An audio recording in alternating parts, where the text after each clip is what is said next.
नमस्कार। आज आउ एक स्वतंत्र उपस्थापना को स्वागत करुच्ची मुसीधर।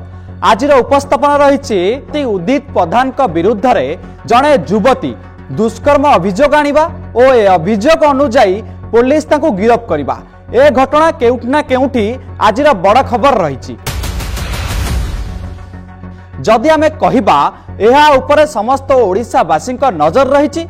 एथिपाई एक कथा आमे कहूचु, जदि आपण माने देखिबे कांग्रेस राज्य में जो भाव में महिला युवती और छात्री सुरक्षा नहीं सरकार को विरोध करुच्ची और सरकार को इस्तीफा दाबी करने सह राजरास्ता को ओह्लाउची, यहाकु नहीं ओडिशा राजनीति में केउठी ना केउठी कांग्रेस महिला सुरक्षा प्रसंग रे आगे रहितबा नहीं साधारण रे चर्चा हेउतबा बेले आज छात्र कांग्रेस सभापति विरुद्ध रे एभली अभियोग आसिबाकू नहीं कांग्रेस को विरोधी माने घेरिबा आरंभ करिसंती।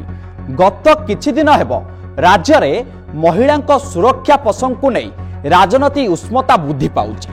गोपालपुर घटना, बालेश्वर घटना और पुरी बलंगा घटना रे प्रदेश छात्र कांग्रेस सभापति उदित प्रधान नेतृत्व रे अनेक छात्र राजरास्ता को ओह्लैबा देखा मिलता। उदित बालेश्वर घटना रे छात्री को न्याय देवा दाबी रे जोरदार विरोध करुवा समस्त ओडिशावासी देखिचंती।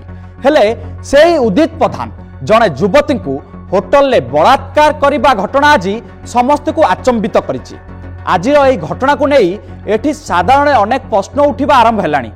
जदि आपण माने देखिबे पीड़िता जनक गतकाली मंचेश्वर थाना को जाई उदित विरुद्ध रे बलात्कार लिखित अभियोग आनिथिले।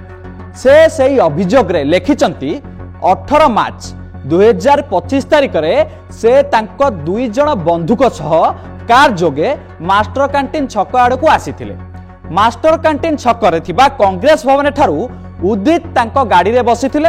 एहा परे सेमाने बुलिबाकू जिबा कही एक होटल टाउन हाउस को नैथिले। सेठारे सेमाने मद्यपान करिथिबा बेले पीड़िता मद्यपान करंतिनी बोली कहिबारु उदित तांको ठंडा आनी देइथिले।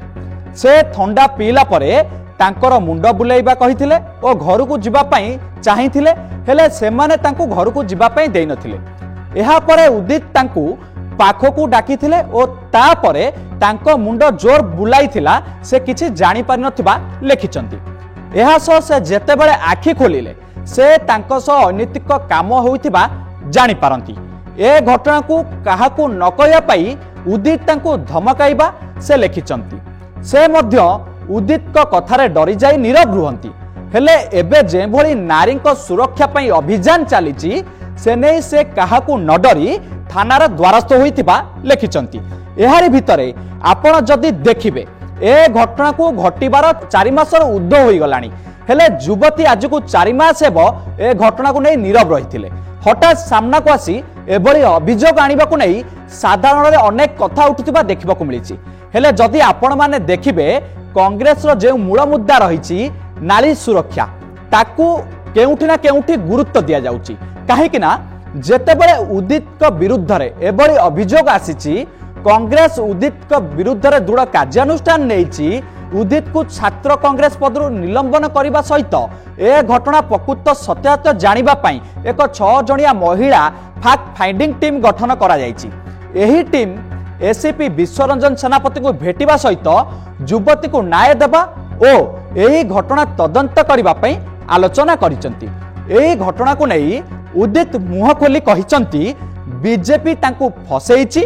एहा बीजेपी रो प्लान, मेडिकल रिपोर्ट को अपेक्षा करंतु बोली सीधा सीधा मत रखिसंती। पीड़िता अभियोग पर पुलिस संगे संगे कार्यानुष्ठान नेइछि। उदित प्रधान को गिरफ करी कोर्ट चालान करिछि। तांको विरुद्ध रे संगीन दफा लगा जाइछि। जदि उदित युवती अनैतिक संपर्क रखिथिबा कोर्ट कहती ताहले तांको उचित दंड मिलिबो। ए समस्त घटना को जदि आपण देखिबे एहा अनेक प्रश्न आणुछि, जेमिति कि उदित विरुद्ध रे षडयंत्र करा जाइछि कि उदित युवती जनक सह अनैतिक कार्य करिसंती कि ए तमाम प्रश्नर उत्तर तदंत पर ही आपण सामना को आसी पारिबो। निश्चित भाव दर्शक बंधु ए घटना उपरे समस्त नजर निश्चित भाव रहिबो। आज उपस्थापना को एठी रखुछि। नमस्कार। देखा हबो पुणी एक स्वतंत्र उपस्थापना।